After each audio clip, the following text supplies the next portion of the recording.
Shalom saudara rohani yang dikasihi Tuhan Yesus Kristus.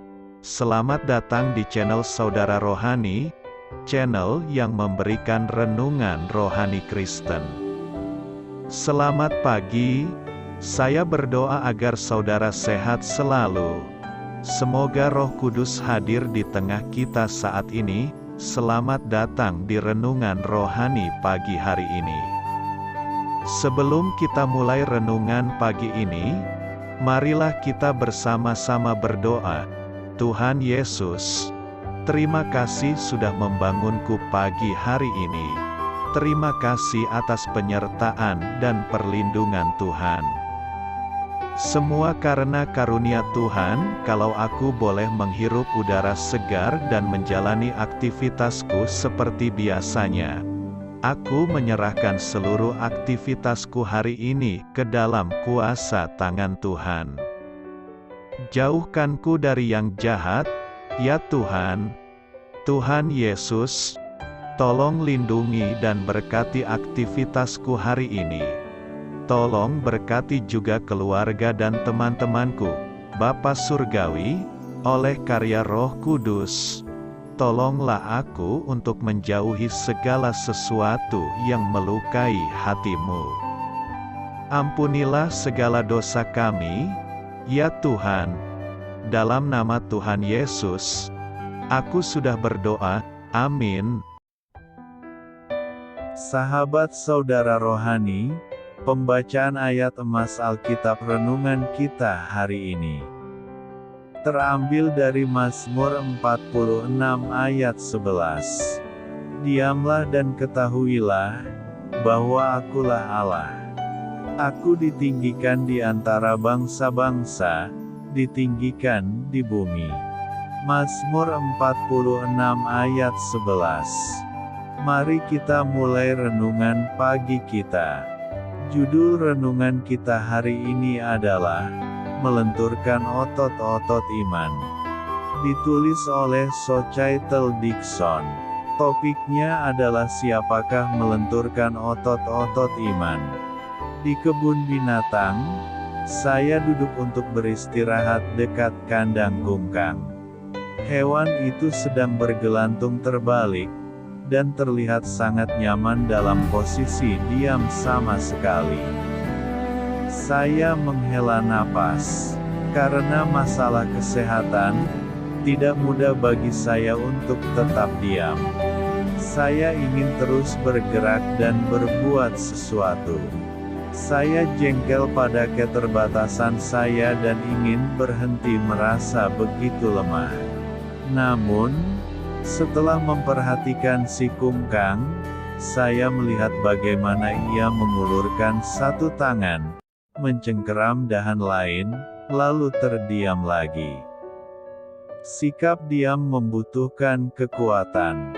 Untuk dapat merasa tabah dengan gerak lambat atau bahkan sepenuhnya diam seperti kungkang tadi, saya tidak bisa hanya mengandalkan kekuatan otot yang luar biasa.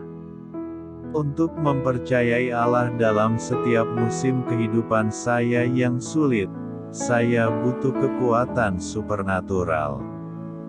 Dalam Mazmur 46, penulis menyatakan bahwa Allah tidak hanya memberi kita kekuatan, melainkan Dia sendirilah kekuatan kita.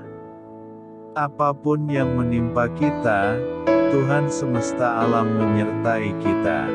Pemazmur kembali mengulangi kebenaran ini dengan penuh keyakinan.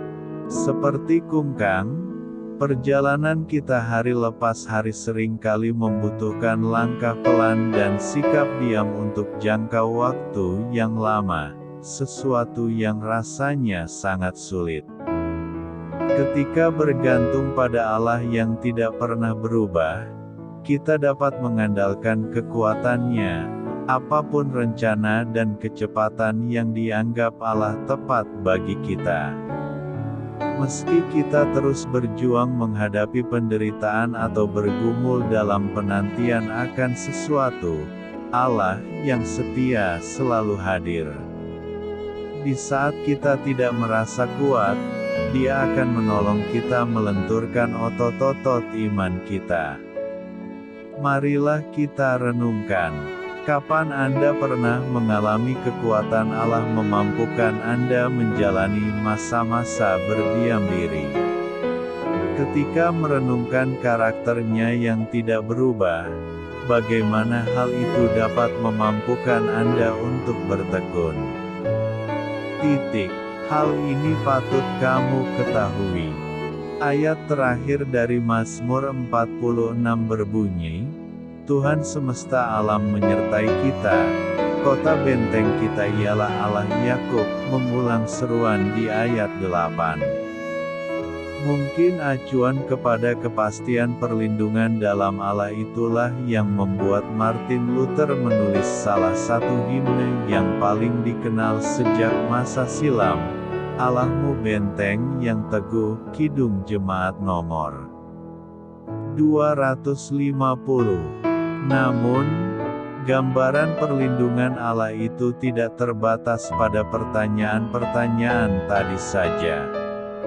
Di ayat 2, kita melihat Allah sebagai tempat perlindungan, kekuatan, dan penolong dalam kesesakan. Bani Korah, penulis Mazmur 46, menyebutkan satu-satunya tanggapan yang masuk akal kepada pengenalan bahwa perlindungan kita hanya ditemukan dalam Pencipta kita, sebab itu kita tidak akan takut. Allah sendiri memberi kita dorongan semangat di ayat 11, diamlah dan ketahuilah, bahwa akulah Allah.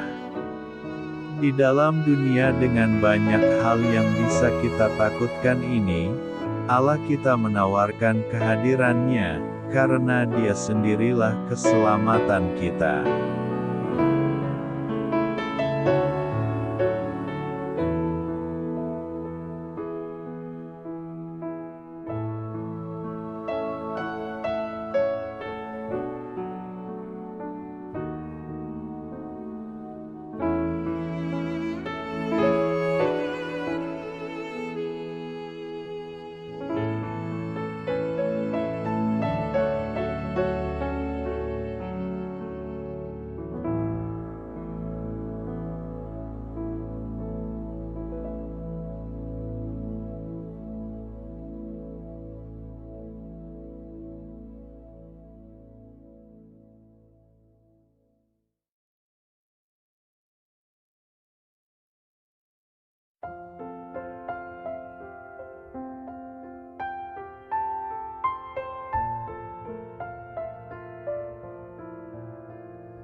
Marilah kita renungkan, sahabat saudara rohani.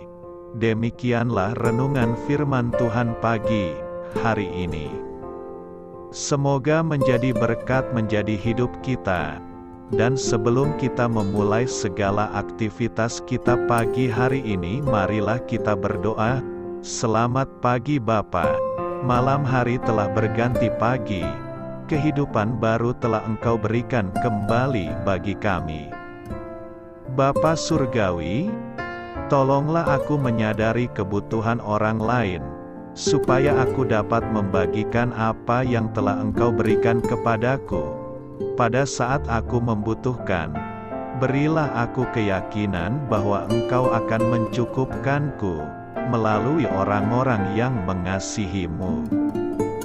Bukan karena kami pantas atau layak, namun karena kasih karunia-Mu, kami boleh ada, sebagaimana kami ada di pagi hari ini.